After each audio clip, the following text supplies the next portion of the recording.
So, embracing boredom in our day to day activities can be difficult.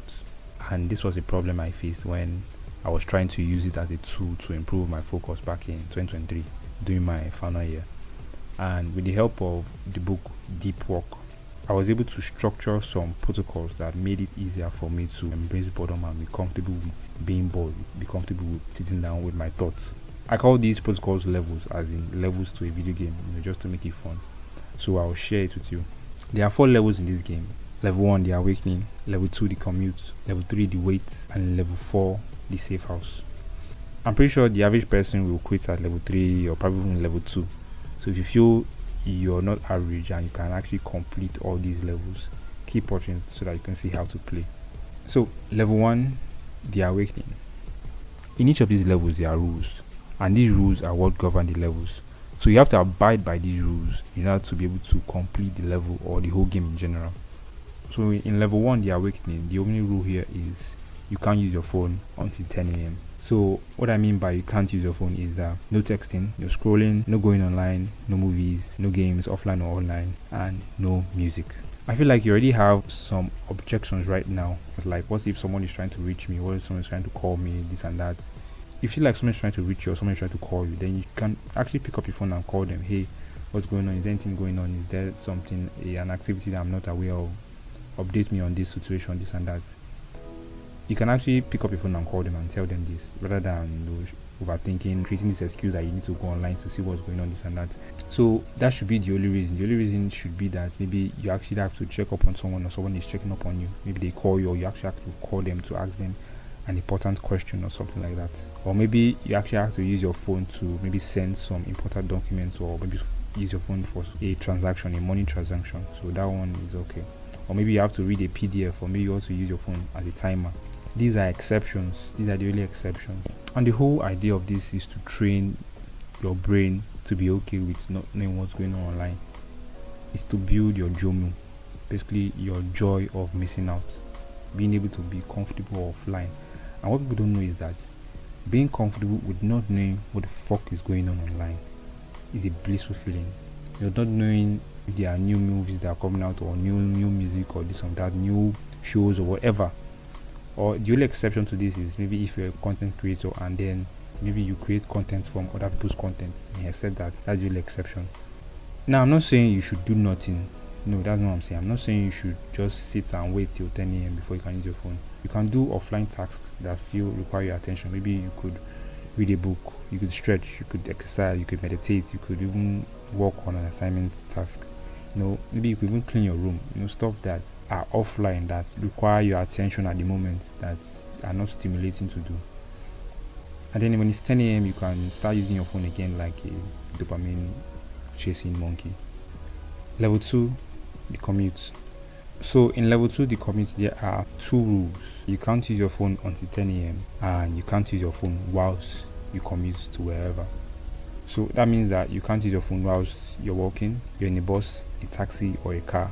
I see a lot of people walking on the side of the road using their phones like zombies, and it's so sad and fucking disgusting. Don't be like them. If you need to use your phone at the moment to do something important, just safely go to the corner and do it, and then drop your phone back into your bag or your pocket, or hold it beside you, and then also turn your data off because you don't want any notifications coming in. Instead of just walking and pressing your phone and then walking, pressing your phone, you don't want to be walking on the road like a zombie and using his phone. Anything can happen. You could be hit by a car or something, but people don't care. I don't know why. And also, if you're in a vehicle going somewhere, instead of using your phone, just look at the road or how do we know. Or you could just start a conversation with someone beside you rather than using your phone. Level 3, the wait. So in level 3, there are 3 rules. You can't use your phone until 10 a.m. You can't use your phone whilst you commute wherever, and you have to wait 10 to 20 minutes after the commute before you can use your phone. What I mean is that as you get to your destination, maybe school, church, whatever, instead of just picking up your phone straight away as you reach there, you have to wait 10 to 20 minutes before using your phone. So instead of just picking your phone to use, you have to wait 10 to 20 minutes before you start using your phone.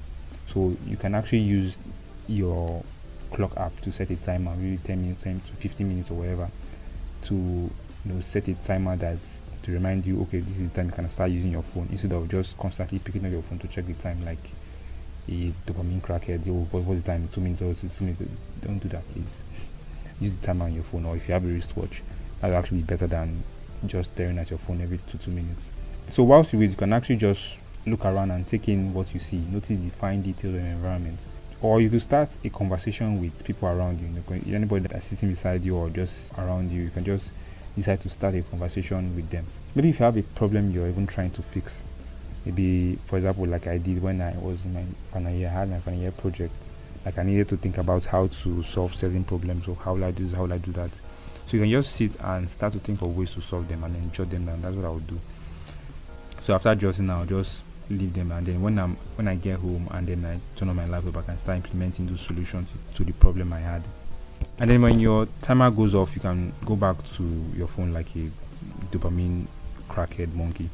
So still on level 3, maybe for your first time 10 minutes may be too much. So instead of waiting 10 minutes, you can actually wait 2 minutes, and then maybe on the next time you actually go out and you're commuting, then when you reach where you're commuting, you can make it 5 minutes, and then the next time 8 minutes, and then you can do this until you reach 30 minutes. You can actually not use your phone 30 minutes after you've reached somewhere you're commuting to, then top marks to you. Like I don't think any normal person can actually do that. Whenever they reach where they are going to, they straight away, even before they reach where they are going to, they are just constantly using their phone.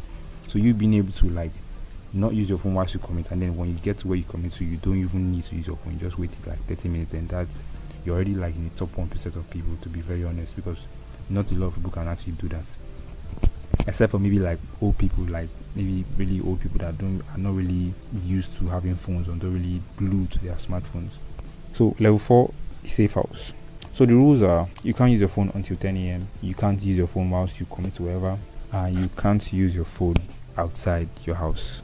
This sounds extreme, but if you can actually complete this, if you can actually complete all these levels where you're not using your phone until 10 a.m. and then if you're commuting to work or school, you're not using your phone whilst you're commuting, and then when you even actually get to school or get to work or whatever, you don't use your phone, and then you only use it like you wait till you get home back till you use it, then bro, you're on another level if you actually can do this.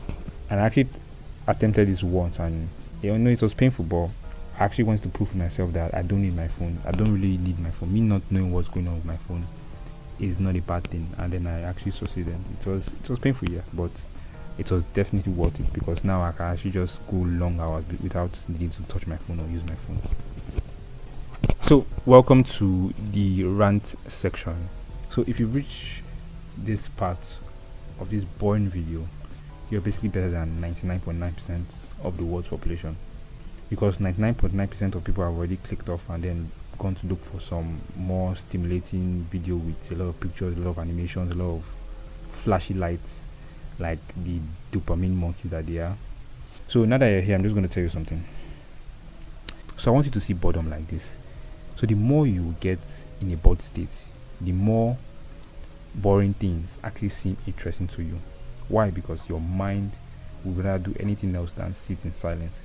So just like maybe, for example, if you're listening to a boring lecture in class, if you're actually bored at that moment, you're not using your phone, you're just like listening and just actually putting yourself in this bored state.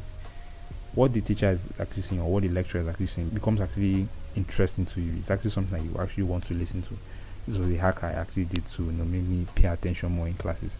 Or maybe you're trying to complete a boring assignment, and then you have other interesting things to you. You want to play video games, you have movies to watch, you have series to watch, you have this to do, blah blah blah.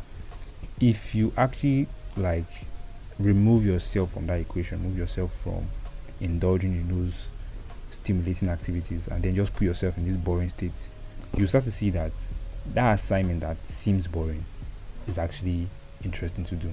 If I'm being honest, most of the problems we have about being stagnant or not knowing what to do with our lives, it can be solved by just locking up your phone for a full day, like just staying away from your phone for a fucking full day. The reason why you're stuck or you don't know what to do in life is not your village people. It's not that you have any physical problem or whatever it is. It's your fucking phone. I just remember when my mom would shout at me, like telling me that maybe if something happened, maybe I'm sick, or maybe something's paining me, or I didn't do this or I didn't do that, and then she would say, because you're always using your phone, and I didn't think about this before, but I think she was right.